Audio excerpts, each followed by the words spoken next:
എങ്ങനെയാണ് നമ്മുടെ മക്കളെ വളർത്തുന്നത്? ജീവിത ദൗത്യത്തെക്കുറിച്ച് അവർക്ക് ക്ലാസ് എടുക്കുക. ഇതിനപ്പുറം ഒരു ജീവിതം ഉണ്ടെന്ന് പഠിപ്പിച്ചുകൊണ്ടിരിക്കുക. മദ്രസിൽ പഠിപ്പിച്ചതിനെ സപ്പോർട്ട് ചെയ്യുക. നാളെ സ്കൂളില്ല, ഇന്നും സ്കൂളില്ല, എന്നാ നമുക്ക് വിരുന്ന് പോകാന്ന് പറയരുത്. കുട്ടി ചോദിക്കും, അപ്പൊ നാളെ മദ്രസല്ലേ? മദ്രസല്ലേ? ഉമ്മ വളരെ നിസ്സാരം, മദ്രസ അത് പോട്ടെ. മദ്രസയിൽ നിന്ന് എല്ലാവിധ വിദ്യാഭ്യാസവും ആ കുട്ടിയുടെ പ്രായവും പരിധി അനുസരിച്ച് ലഭ്യമാവുന്നുണ്ട്. അതൊന്നും ജീവിതത്തിലേക്ക് കൊണ്ടുവരാൻ നമ്മുടെ വീടകങ്ങളിൽ സംവിധാനങ്ങളില്ല. കുട്ടികൾ ഗൈബിലായിട്ട് സമയം ചെലവഴിച്ചുകൊണ്ടിരിക്കുകയാണ്. 5ാം ക്ലാസ്സിൽ മദ്രസയിൽ എത്തുമ്പോഴത്തിന് സ്കൂളിൽ 5ഉം 6ഉം എത്തുമ്പോഴേക്ക് SSLC വരാണ്ട് എന്നും പറഞ്ഞിട്ട് മദ്രസ നിർത്തുകയാണ്. കുട്ടി 7ാം ക്ലാസ്സിലൊക്കെ അബദ്ധത്തിലെത്തിയ SSLC എന്ന് പറഞ്ഞ് പിന്നെ മദ്രസിന്റെ പരിപാടിയായില്ല. ഈ 7ാം ക്ലാസ്സിൽ നിന്ന് SSLCയെ പേടിച്ച് മദ്രസ നിർത്തിയ കുട്ടി 3 വർഷം 4 വർഷവും ഫുൾ ടൈം SSLCക്ക് പ്രിപ്പയർ ചെയ്യണോ? അല്ല, ഓൻ സിനിമ കാണുന്നുണ്ട്, ഇഷ്ടം പോലെ ഗെയിം കളിക്കുന്നുണ്ട്, വിരുന്ന് പോകുന്നുണ്ട്, പന്ത് കളിക്കുന്നുണ്ട്, കടന്നുറങ്ങുന്നുണ്ട്, എല്ലാ പരിപാടിയും ചെയ്യുന്നുണ്ട്. പക്ഷെ മദ്രസ നിർത്തി. എന്തേ കാര്യം? അല്ലോ SSLC വരല്ലേ എന്ന്. ഒരൊറ്റ മണിക്കൂർ മദ്രസയിൽ ഉസ്താദിന്റെ മുമ്പ് കുട്ടി ഇരുന്നിട്ടുണ്ടായിരുന്നെങ്കിൽ SSLC കാലത്ത് വല്ലാത്ത ടാസ്ക് ഒന്നും കൊടുക്കൂല. കുട്ടിയെ പരിഗണിച്ച ഉസ്താദന്മാരവിടെ നിർത്തുക. ആ ഒരു ഖുർആനോത്തിന്റെ ബർക്കത്ത് കൊണ്ട്, ദീന് പഠിക്കുന്ന ബർക്കത്ത് കൊണ്ട് ചിലപ്പോൾ നമ്മുടെ കുട്ടി SSLCയിൽ അപ്രതീക്ഷിതമായി ഫുൾ A+ വാങ്ങി വിജയിക്കുമായിരുന്നു. പക്ഷെ അതിന് നമുക്ക് മനസ്സ് വരുന്നില്ല. എന്നിട്ട് വിലപിച്ചുകൊണ്ടിരിക്കുക. ഓടിക്കൊണ്ടിരിക്കണ പെണ്ണിനെ കാണുമ്പോൾ, ചാടിപ്പോണ പെണ്ണിനെ കാണുമ്പോൾ, ആൺകുട്ടിനെയും കൂട്ടി വീട്ടിലേക്ക് കയറി വന്നിട്ട് എനിക്കിനി പെണ്ണൊന്നും തരയണ്ട, ഞാനും ഇവനും തമ്മിൽ ഗേ വിവാഹം നടത്തി ജീവിക്കാൻ പോവുകയാണ് എന്ന് പറയുന്ന സ്വന്തം മകനെ കാണുമ്പോൾ, സഹോദരനെ കാണുമ്പോൾ അന്താളിച്ച് നിൽക്കുക നമ്മൾ. അതുകൊണ്ട് ഞാൻ എൻ്റെ വാക്കുകൾ അവസാനിപ്പിക്കാം. നമ്മുടെ ജീവിതത്തിന്റെ ലക്ഷ്യം നമ്മൾ തിരിച്ചറിയണം. സൂറത്തു ആൽ ഇംറാന്റെ 185-ാമത്തെ വചനം ഞാൻ തുടങ്ങി വെച്ചു. കുല്ലു നഫ്സിൻ ദായിഖത്തുൽ മൗത്ത്. എല്ലാ ആത്മാവും മരണം സ്വീകരിക്കേണ്ടി വരിക തന്നെ ചെയ്യും. ഫഇന്നമാ തുവഫൗന ഉജൂറഹും യൗമൽ ഖിയാമ. അവർക്ക് പ്രതിഫലം കിട്ടുന്നത് ഖിയാമ നാളിലാണ്. വമൻ സുഹ്സിയ അനിൻ നാർ. അന്ന് ആരാണ് നരകത്തിൽ നിന്ന് ദൂരെയാവുന്നത്? വഉദ്ഖിലൽ ജന്ന. സ്വർഗ്ഗത്തിൽ പ്രവേശിക്കാനുമാകുന്നത്. ഫഖദ് ഫാസ്. അവരാണ് വിജയിച്ചവർ. ഇതാണ് മനുഷ്യന്റെ ആത്യന്തികമായ ലക്ഷ്യം, നമ്മുടെ ജീവിതത്തിന്റെ ദൗത്യം. വമൻ സുഹ്സിയ അനിൻ നാർ. ആര് നരകത്തിൽ നിന്ന് ദൂരെയായി, വഉദ്ഖിലൽ ജന്ന. സ്വർഗ്ഗത്തിൽ കയറാനുമായി. ഫഖദ് ഫാസ്. അവരാണ് വിജയിച്ചവർ. അവരാണ് വിജയിച്ചവർ. വല്ലാത്ത ആഡംബരത്തിൽ കൂടരുത്, അലങ്കാരത്തിൽ തന്നെ ജീവിക്കരുത്. ജീവിക്കാൻ വേണ്ടി മാത്രമായി നമ്മുടെ സമയം കളയരുത്. ആഖിറത്തിനെ കുറിച്ച് ആലോചിക്കണം. ഒരു 50 വയസ്സൊക്കെ ആയിട്ടുണ്ടെങ്കിൽ 40 ദിവസം കൂടുമ്പോഴേക്ക് ഖത്ം തീർക്കാൻ കഴിയണം. ദുഹ മുടങ്ങാതെ നിർവഹിക്കണം. തഹജ്ജുദ് വേണം. നമ്മളൊക്കെ റമദാൻ മാസത്തിൽ തഹജ്ജുദ് നിസ്കരിച്ചിരുന്നു. അത് തഹജ്ജുദിന് വേണ്ടിയല്ല, ഭക്ഷണത്തിന് വേണ്ടിയായിരുന്നു എന്നുള്ളത് ഇപ്പൊ നമുക്ക് ബോധ്യപ്പെടുന്നുണ്ട്. കാരണം ഇപ്പൊ ആർക്കും എണീക്കാൻ പറ്റണില്ല. റമദാനിൽ അപ്പം എണീറ്റില്ലെങ്കിലേ അത്താഴം പോയി പോകും. അപ്പൊ 10 മണിയാകുമ്പത്തിന് ഇങ്ങനെ വിശപ്പ് വരും. അള്ളാനെ പേടിച്ചവരങ്ങനല്ല.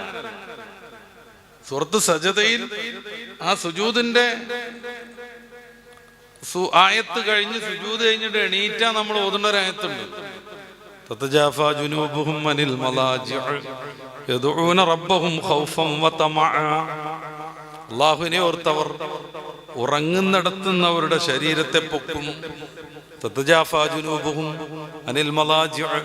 ബെഡിൽ നിന്ന് അവർ എഴുന്നേൽക്കും. ഖൗഫൻ വതമഅൻ യദഊന റബ്ബഹും. അല്ലാഹുവിനോട് അവർ പ്രാർത്ഥിച്ചുകൊണ്ടിരിക്കും. അല്ലാഹുവിൽ വലിയ പ്രതീക്ഷയുണ്ട്. എന്നാലോ നന്നായിട്ട് ഭയമുണ്ട്. എന്ത് സംഭവിക്കും നമുക്കറിയില്ല. യഥാർത്ഥ മുഅ്മിനീങ്ങളെ പരിചയപ്പെടുത്തി ഖുർആൻ അങ്ങനെയാണ് പറയണത്. അല്ലാഹുവിന്റെ റസൂൽ ദുആ ചെയ്തു, റഹിമല്ലാഹു റഅൻ. ഒരു മനുഷ്യനെ അല്ലാഹു അനുഗ്രഹിക്കുമാറാവട്ടെ. അദ്ദേഹം രാത്രി എഴുന്നേൽക്കുന്നു, തഹജ്ജുദ് നിസ്കരിക്കുന്നു, ഭാര്യയെ കുലിക്ക് വിളിക്കുന്നു. അവളിങ്ങനെ പുതപ്പൊക്കെ ശരിയാക്കി ഉറങ്ങാൻ പിന്നെയും തീരുമാനിക്കുമ്പോൾ ഇത്തിരി വെള്ളം കൊണ്ടുവന്ന് അവളുടെ മുഖത്തേക്ക് തളിക്കുന്നു. അവൾ എഴുന്നേറ്റ് തഹജ്ജുദ് നിസ്കരിക്കുന്നു. ഈ മനുഷ്യനെ അല്ലാഹു അനുഗ്രഹിക്കുമാറാവട്ടെ എന്ന് പുണ്യപ്പൂമാൻ സയ്യിദുനാ വ ഹബീബുനാ മുഹമ്മദുർ റസൂലുള്ളാഹി ദുആ ചെയ്യാണ്. സ്ത്രീകളെയും അവിടുന്ന് പരിഗണിച്ചു. റഹിമല്ലാഹു റഅതൻ. ഒരു സ്ത്രീയെ റബ്ബ് തആല അനുഗ്രഹിക്കട്ടെ. അവരെഴുന്നേൽക്കുന്നു, തഹജ്ജുദ് നിസ്കരിക്കുന്നു, ഭർത്താവിനെ കുലുക്കി വിളിച്ച് നിസ്കരിപ്പിക്കുന്നു. എഴുന്നേൽക്കാൻ പറ്റാതെ മൂപ്പരിങ്ങനെ തിരിഞ്ഞു കിടക്കുമ്പോൾ ഇത്തിരി വെള്ളം കൊണ്ടുവന്ന് മുഖത്തേക്ക് തെളിക്കുന്നു. ഭാര്യ എന്നത് ചെയ്താൽ ദേഷ്യപ്പെടരുത്. അള്ളാന്റെ റസൂൽ നൽകിയ സമ്മതാണ്. അതിനപ്പുറം ഒരാളുടെ സമ്മതവും അവർക്ക് ആവശ്യമേ ഇല്ല. അള്ളാന്റെ റസൂൽ സമ്മതം കൊടുത്തതാണ്. ആ കുടുംബത്തെ റബ്ബ് അനുഗ്രഹിക്കട്ടെ എന്ന് ദുആ ചെയ്യുന്നത് ലോകത്തിന്റെ നായകർ മുഹമ്മദുർ റസൂലുള്ളാഹി. അവിടെ പ്രയാസം ഉണ്ടാവില്ല, അവിടെ വിഷമം ഉണ്ടാവില്ല, അവിടെ ദാരിദ്ര്യം വരൂല. രോഗം വന്ന് മക്കളെയും കൊണ്ട് പീഡിയാട്രിക് ഡോക്ടറെ കാണാൻ ഇങ്ങനെ സഞ്ചരിക്കേണ്ടി വരൂല. കിട്ടണ കാശൊക്കെയും ആശുപത്രികളിൽ കയറി നൽകേണ്ടി വരൂല. കാരുണ്യം കൊണ്ട് ദുആ ചെയ്യുന്നത് ഹബീബുനാ വ സയ്യിദുനാ മുഹമ്മദുർ റസൂലുള്ളാഹി. തഹജ്ജുദ് നിസ്കരിക്കാൻ നമ്മൾ എഴുന്നേൽക്കും. ഇത് കണ്ട് നമ്മുടെ മക്കൾ വളരണം. നബി മുഹമ്മദ് റളിയല്ലാഹു അൻഹു വീട്ടിൽ വെച്ച് സുന്നത്ത് നിസ്കരിക്കാനാ കൂടുതൽ ശ്രേഷ്ഠം എന്നുള്ളതിന് ഒരു കാരണം പറയുന്നത് ഇതാണ്. മക്കൾക്ക് പഠിയാൻ, വീട്ടിലുള്ളവർക്കൊക്കെ പരിചയപ്പെടാൻ ഒരു കാരണം. വേറെ കുറെ കാരണങ്ങൾ. അപ്പൊ പള്ളിക്ക് കൊണ്ട് മൂപ്പര് എന്തൊക്കെ നിസ്കരിക്കണമെന്ന് മക്കൾക്കൊന്നും അറിയില്ല. അപ്പൊ ഫർള് അവിടെ നിസ്കരിച്ചിട്ട് വീട്ടിലേക്ക് വരിക. അവിടുന്ന് ആവണം സുന്നത്ത് നിസ്കരിക്കേണ്ടത്. അപ്പൊ മക്കൾക്ക് പഠി ഇങ്ങനെ ഒരു നിസ്കാരമുണ്ട്. ഗെയിമിലായി സമയം തുളക്കുന്നവരെ നമ്മൾ പ്രത്യേകം പരിഗണിക്കണം. കുടുംബ ബന്ധം പഠിപ്പിച്ചു കൊടുക്കണം. ആരാണ് വാപ്പയുടെ സഹോദരൻ എന്ന് പഠിപ്പിക്കണം. വാപ്പയുടെ പെങ്ങൾ ആരാന്ന് പഠിപ്പിക്കണം. സാമൂഹിക ബന്ധം ഉണ്ടാക്കണം. വെറും ചോക്ലേറ്റ് ബേബികളായി മക്കളെ വളർത്താൻ വിടരുത്. മണ്ണിലേക്ക് ഇറക്കണം. കളിക്കാൻ പറയണം, ഓടാൻ പറയണം. കുഞ്ഞു കുഞ്ഞു വിഷയങ്ങളിൽ കുട്ടികൾ കളിക്കുന്നതിൻ്റെ ഇടയിൽ പിണക്കങ്ങൾ ഉണ്ടാവണം. ചെറിയ ചെറിയ സംഘടനകളൊക്കെ അവരുടെ ഇടയിൽ ഉണ്ടാവണം. എന്നിട്ട് അവരത് സോൾവ് ചെയ്ത് പഠിക്കണം. ഓടുന്നതിനിടയിൽ വീണ് മുട്ടുപൊട്ടണം. ജീവിതത്തിൽ അങ്ങനെയുള്ള ചില പരിപരിത്ത യാഥാർത്ഥ്യങ്ങൾ ഉണ്ടെന്ന് അവർക്ക് ബോധ്യപ്പെടണം. അതൊന്നുമില്ല, കൊണ്ടുപോയിട്ട് ഇങ്ങനെ സ്കൂൾ ബസ്സിൽ വെക്കണ്, അവിടെ അവർ കൊണ്ടുപോയി ഇറക്കണ്, ഇങ്ങോട്ട് തന്നെ വരുന്നു, പിന്നെയും വരുന്നു, വീട്ടിൽ കയറുന്നു, ടിവിൻ്റെ മുമ്പിൽ ഇരിക്കുന്നു, അല്ലെ ഗെയിം കളിച്ചുകൊണ്ടിരിക്കുന്നു. ഇതിങ്ങനെ ആവർത്തിക്കുന്നു. ഇങ്ങനത്തെ കുട്ടികൾക്ക് എന്തെങ്കിലും ചെറിയ വിഷമം ഉണ്ടെങ്കിൽ ജീവിതത്തോട് നേരിടാൻ കഴിയില്ല. ആത്മഹത്യ അവർ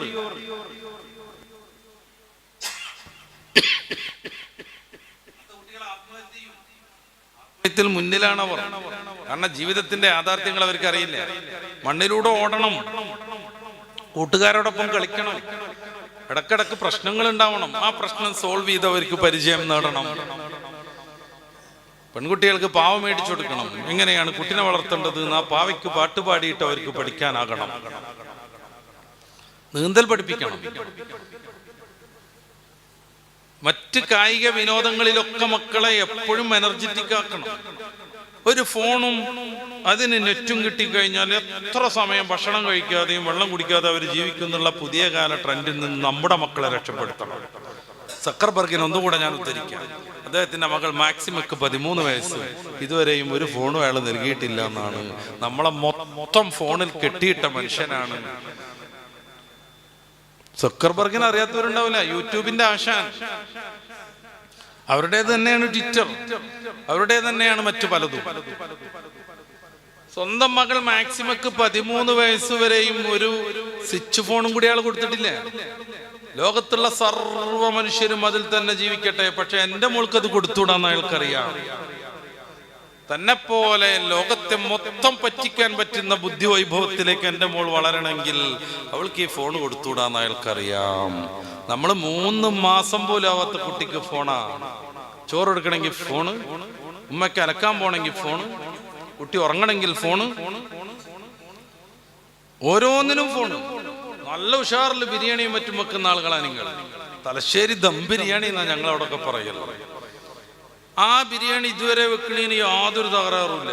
പക്ഷെ ഇനി വെക്കണം എന്നുണ്ടെങ്കിൽ ഏതെങ്കിലും ഒരു കിച്ചണിൽ കയറിയിട്ട് 1 മണിക്കൂർ കാണണം എന്ന് വെച്ചാൽ നിങ്ങൾക്ക് എന്തോ ഒരു കുറവുണ്ട് എന്നാണല്ലോ. ആ 1 മണിക്കൂറിനെ കുറിച്ച് റബ്ബ് നമ്മളോട് ചോദിക്കും.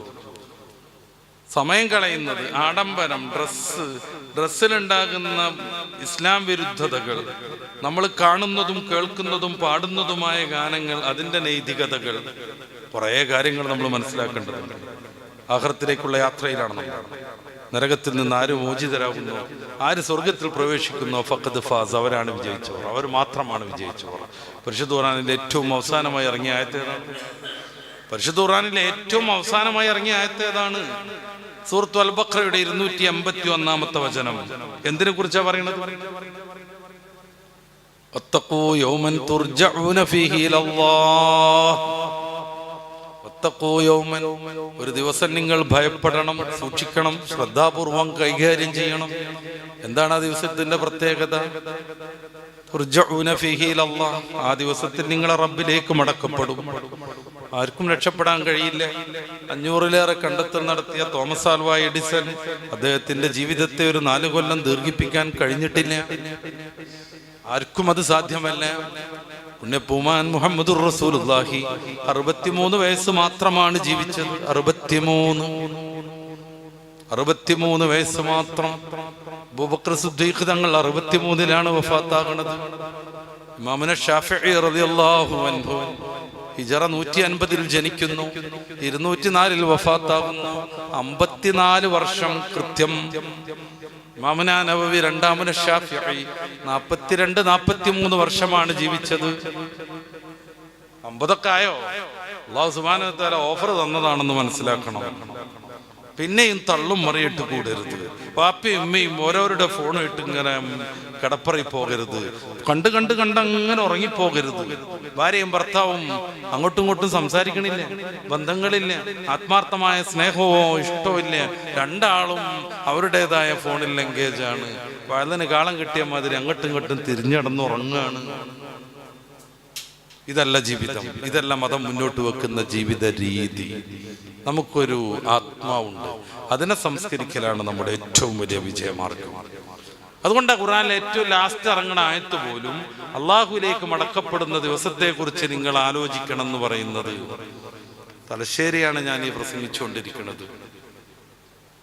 പ്രസിദ്ധനായ മാപ്പിളപ്പാട്ടുകാരൻ എരഞ്ഞോളി മൂസാക്കയുടെ നാടിനടുത്ത് കെട്ടുകൾ 3 കെട്ടി കട്ടിലിൽ നിന്നെയുമേറ്റി ഒരു ദിനമുണ്ടൊരു യാത്ര, തീരെ മടക്കമില്ലാത്ത യാത്ര. കേരളത്തെ മൊത്തം കരയിപ്പിച്ച പാട്ടുപാടിയയാൾ.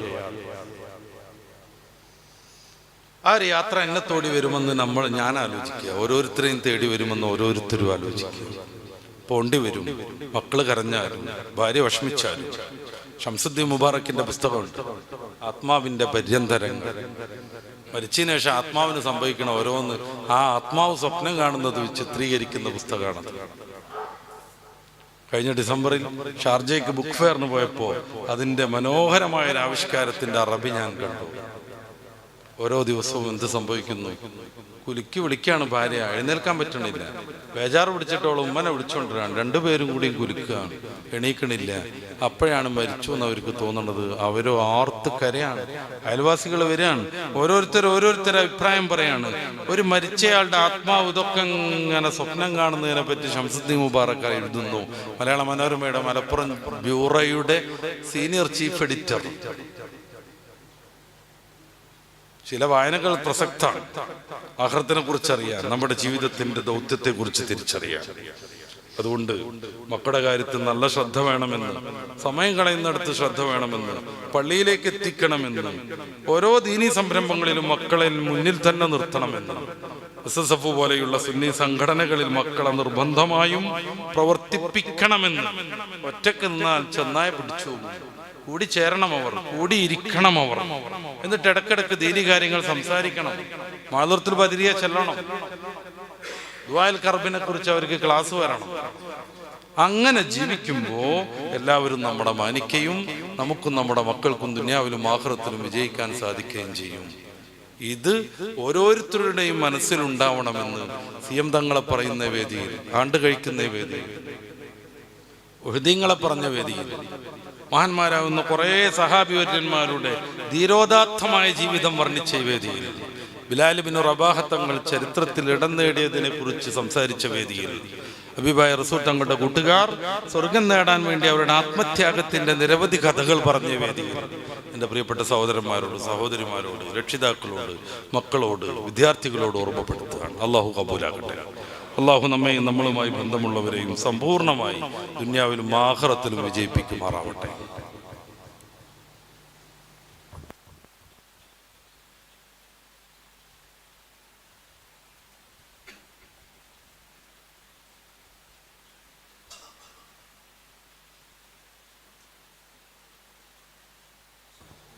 ഇൻഷാ അല്ലാഹ് നമ്മൾ അവസാനിക്കുകയാണ്. കൂറ്റമ്പാറ ഉസ്താദ് വേദിയിൽ പ്രസംഗിക്കും. നാളെ സമീപനം ഇൻഷാ അല്ലാഹ്. നമ്മളങ്ങനെ ഒരുമിച്ച് കൂട്ടാനും പണ്ട് മുതൽ ഇടക്കാലത്തൊന്ന് ബന്ധം ഞങ്ങൾ വിട്ടുപോയതാണ്. പണ്ട് മുതൽ പല പ്രാവശ്യ വേദിയിലേക്ക് എന്നെ വിളിച്ചു നിർത്തി, ഓരോരുത്തരെയും വിളിച്ച് നിങ്ങളുടെ ഈ നാടിൻ്റെ ഒരു സന്തോഷമായി പ്രവർത്തിക്കുന്ന പ്രിയപ്പെട്ട കൂട്ടുകാരൻ റഷീദ് ഉസ്താദ്, അള്ളാഹു നമ്മുടെ പണ്ഡിതന്മാർക്കൊക്കെ ആഫിയത്തുള്ള ദീർഘായുസ് നൽകുമാറാവട്ടെ. ഇൻഷാ അല്ലാഹ് നമുക്ക് ദുആ ചെയ്ത് പിരിയണം. നമ്മുടെ സ്ത്രീകൾ കുറേ ദീനിനു വേണ്ടി കഷ്ടപ്പെടുന്നവരാണ്. അവർക്ക് കുറേ രോഗങ്ങളും പ്രശ്നങ്ങളൊക്കെ ഉണ്ട്. നമ്മളവരെ വല്ലാതെ സംരക്ഷിക്കണം, കെയർ ചെയ്യണം. അവർക്ക് വേണ്ടി മാത്രം നമ്മൾ ജീവിക്കണം. എന്തായാലും കണ്ണൂരാണ് കേരളത്തിലെ ഏറ്റവും കൂടുതൽ സുരക്ഷിതരായി സ്ത്രീകൾ ജീവിക്കുന്ന ഇടം. നമ്മുടെ മുൻ ആരോഗ്യവകുപ്പ് മന്ത്രി ടീച്ചറമ്മ ഒരു പ്രാവശ്യം നിയമസഭയിൽ അത് പറഞ്ഞിട്ടുണ്ട്. ഞങ്ങളുടെ നാട്ടിലെ കണ്ണൂരിലെ മുസ്ലിങ്ങൾ ജീവിക്കുന്നത് പോലെ ജീവിച്ചാൽ സ്ത്രീകൾക്ക് യാതൊരു പ്രശ്നം ഉണ്ടാവില്ല. ഏറ്റവും കൂടുതൽ സന്തോഷത്തോടുകൂടെ സ്ത്രീകൾ ജീവിക്കുന്ന സ്ഥലം കേരളത്തിൽ കണ്ണൂരാണ്. ലോകത്ത് മദീന ഷരീഫാണ്. ലോകത്ത് മദീന ഷരീഫ്. എത്ര പെണ്ണുങ്ങൾ വരുന്നുണ്ട്, ലക്ഷക്കണക്കിന് ഡയലി. പക്ഷെ ഇതുവരെ ഒരു സെക്സ് ഹറാസ്മെന്റും ഇല്ല, ഒന്നുമില്ല. ഏറ്റവും പുതിയ കണക്കിൽ പോലും മദീനയാണ് ലോകത്തെ ഏറ്റവും സ്ത്രീ സുരക്ഷിതമായ നാട്. അല്ലാഹുവിന്റെ റസൂലിന്റെ നാട്. സൻആ മുതൽ മദീന വരെ ഒരു സ്ത്രീക്ക് ഹിംസ്ര ജന്തുക്കളെ മാത്രം ഭയന്ന് സഞ്ചരിക്കുന്ന, നട്ടപ്പാതിരക്ക് സഞ്ചരിക്കാൻ കഴിയുന്ന ഒരു സാഹചര്യം വരുമെന്ന് പ്രവചിച്ച മുത്ത് റസൂലിന്റെ നാട് സല്ലല്ലാഹു അലൈഹി വസല്ലം. അപ്പോ സ്ത്രീകളെ പരിഗണിക്കുക എന്നുള്ളത് അന്തസ്സിന്റെ ഭാഗമാണെന്ന് നമ്മളൊക്കെ മനസ്സിലാക്കുക. അവർക്ക് വേണ്ടി ദുആ ചെയ്തുകൊണ്ടിരിക്കുക. ഇൻഷാ അല്ലാഹ് നമുക്ക് ദുആ ചെയ്ത് പിരിയാണ്. മുന്നോടിയായിട്ട് നമ്മുടെ ഈ പള്ളിയുടെയും നമ്മുടെ ഈ പരിപാടിൻ്റെ ഒക്കെ ഭാഗമായിട്ട് കുറേ ചിലവ് വരും. അതിനുവേണ്ടി എല്ലാവരും ഒരു നല്ല സംഖ്യ ഇവിടെ കൊണ്ടു വരണം. നല്ലൊരു നിയത്ത് വെക്കുക. മരിച്ചോയ ഉപ്പാൻ്റെ ഉമ്മാൻ്റെ, നമ്മുടെ മക്കളുടെ സന്തോഷവും നമ്മുടെ മക്കളുടെ വിദ്യാഭ്യാസവും, അവൻ എന്തെങ്കിലും ഒരു നല്ല നിയത്ത് വെച്ചിട്ട് നല്ലൊരു പൈസയായിട്ട് എല്ലാവരും എൻ്റെ അടുത്ത് എത്തുക. അത് നമ്മുടെ ഈ പള്ളിക്കും നമ്മുടെ ഈ പരിപാടിക്കൊക്കെ വേണ്ടി ചെലവഴിക്കാനുള്ളതാണ്. ആരും മുടങ്ങരുത്. അതിനുവേണ്ടി കുറേ ടൈം എടുക്കാനില്ല, നമുക്ക് പെട്ടെന്ന് തന്നെ അത് തീർക്കാൻ വേണം. ഇൻഷാ അല്ലാഹ് ആരെങ്കിലും ഒന്ന് വേഗം ഒന്ന് ഉദ്ഘാടനം ചെയ്യും. ഇൻഷാ അല്ലാഹ് ഡോക്ടർ വരും.